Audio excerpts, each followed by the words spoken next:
مشر داسې خوند کوي چې په ولس نظر لري جار خدای دې لري تل دې وي ژوندي دا رنګه سړي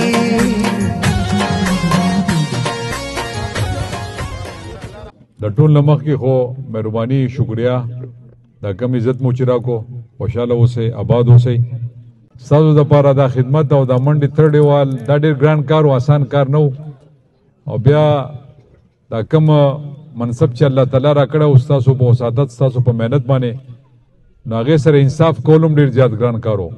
خو شکر دی د الله تعالی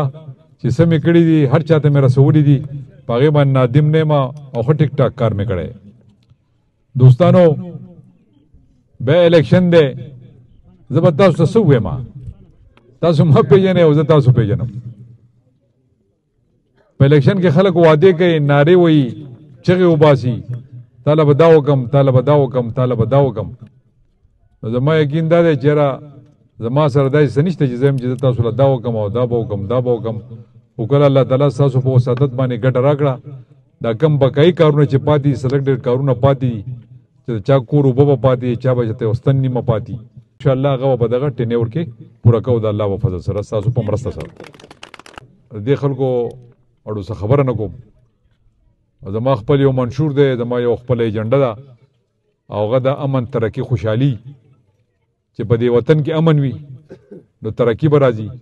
چې ترقي وي نو انشاءالله قوم به خوشحالي زما دغه 3 پوینټ ایجنډه ده چې دا کم خلک تاسو پسې راځي او وټونه درنه غواړي دونه صرف یو تپوس کوئ چې یاره تاسو به موږ له څه کوئ را روان بس دا تپوس دی کوئ بس که ورسره څه او څه خبره یې کولی شوه نو بس ټیک شوه زه خو بیا تاسو ته یم که مانه ته ښه میلاویږي نو هغه پله لاړ شي هغه سړی ځانه مشر کوي او که زما نه دنه ښه نه میلاویږي نو بیا خو زما حق دی چې تاسو ما له دا ووټ راکئ او زه ستاسو نور خدمت وکړم څنګه مې چې مخکې کړی دی زما په نظریه کې زما په ذهن کې ایون زما په وینه کې خدمت دی او عبادت دی زه خدمت د عبادت ویم چې د خپل قوم د دې غریب مخلوق د دې عام مخلوق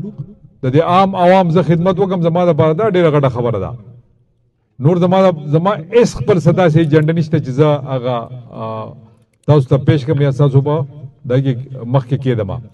دا ټول هر څه تاسو کتلي ستاسو د سترګو د وړاندې دي ستاسو ښکارېږي درته هر څه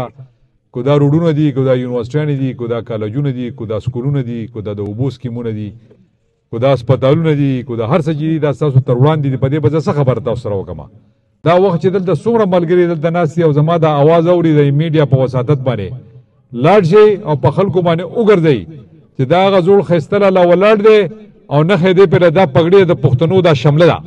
دا یې نښه ده ما چې په سر کړې ده او دې ته په 8 فروری باندې ښه په نره باندې مهر ولګوئ ځکه ولګوئ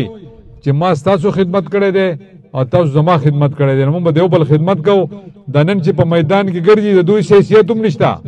د دوی حیثیت ما ته معلوم دی ځکه پسې خبرې نه کومه ټایم پې نه ضایع کومه ما له تاسو پکار دی زما دا دوستان زما دا مشران زما دا همزوري زما دا کشران دا ما له پکار دي زما دې خلکو سره هېڅ کار هم نشته او زه دې میډیا په وساطت دې خلکو ته وایم که ته زما جنډه شلې او که ته زما پوسټر شلې په دې به نه خلاصېږې د په دې خلاصون نه کېږي تاسو نه دا په دې چلول باندې کار نه کېږي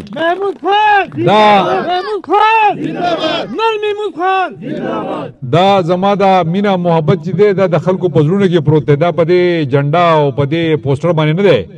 دا پوسټر ځکه جوړېږي چې څه خلکو ته د نښې صرف پته ولګي چې نښه زموږ شمله ده کومه پګړي چې زموږ نښه ده چې صرف نښه تاسو ته پته ولګي نور زما رونه دي زما بایګان دي زما نه چا ګیله مې انشاءالله هغه زما نه په ووټ باندې نه خفه او ما له ټیک ووټ راکوي او په زړه کې هسې یو ګیله د خپل نه راځي هغه ګیلې به انشاءالله وځي چې څوک پاتې دی انشاءالله هغه به نه پاتې کېږي